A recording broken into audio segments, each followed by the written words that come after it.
So there are certain products here listed, which you may know or may not know. I know a couple of them, but don't know Yeah. some of them. And one of them is called Armis Hull Pro Clear Coat. And then, of course, we have heard of Hull Max.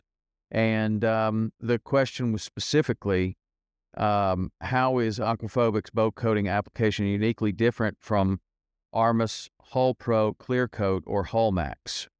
First of all, I'd start with the durability. Um, they're going to tell you lots of things about what you can and can't do, and underneath their warranty section, it goes into quite a long, extensive list. Number one, uh, if you go over 40 knots, it voids the warranty, whatever warranty they may have. Number two, Just regular bottom paint.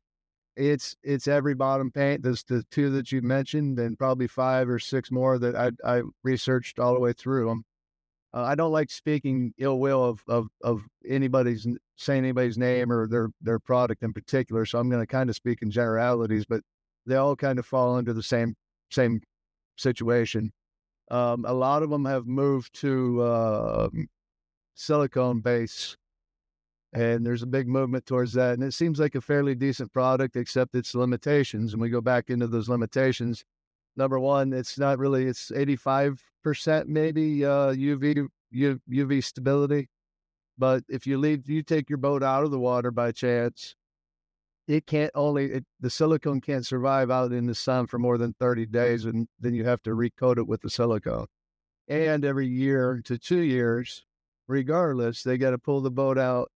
They claim, if you read back through their research, their marketing says one thing, but the dynamics, the real dynamics are in the warranty that they express in there is that silicone's going somewhere. It disappears.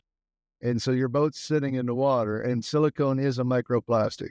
You can call it whatever you want to call it, but that is, they state that themselves in their product details and their data sheets, technical data sheets. So my big thing with those guys is they talk about efficiency, and I'm probably jumping ahead 3 or 4 questions here. First of all, they do leach their product into the water, regardless. Silicone leaches into the water. There's limitations on speed. There's limitations on leaving the boat out of the water, pulling the boat out of the water. The other big limitation that I see with it versus our product is they compare their efficiencies, and I think this is just slick marketing, so I will take a shot at them at this, is when they say they're seeing efficiency gains in speed. Well, they're comparing that, if you read their study, they're comparing that to boats that have previously bottom painted. So, yeah, anybody can gain efficiency to speed against the boat that's had growth on it for 6 months, and you come out with a freshly painted bottom. Of course, you're going to have efficiency gain, and that's exactly what they did in their studies. The second part of their study, they talk about fuel savings. Again, they did show a fuel savings versus this brick over here with grass growing off of it. Yes, you're going to gain some speed on that. So to me, it's deceptive. That side of things is deceptive. But on our side of things, we kind of course it's our product, but we feel like we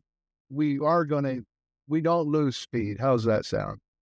And we do that directly compared to a new boat, to a new hull that's never been touched. So number one, we're comparing real life and real world stuff here. There's, we can say the same thing if with efficiency gains against a bottom painted boat. We absolutely we destroy them in those areas. Secondly, we talk about our surface maintains the same surface after a year, 2 years, 3 years, 4 years. Painted boats don't maintain that same surface. When they first paint it, it's great, and they're moving along just fine. 6 months, 3 months, depending on the quality of the job, the paint's already starting to peel and bubble and have all this growth on it.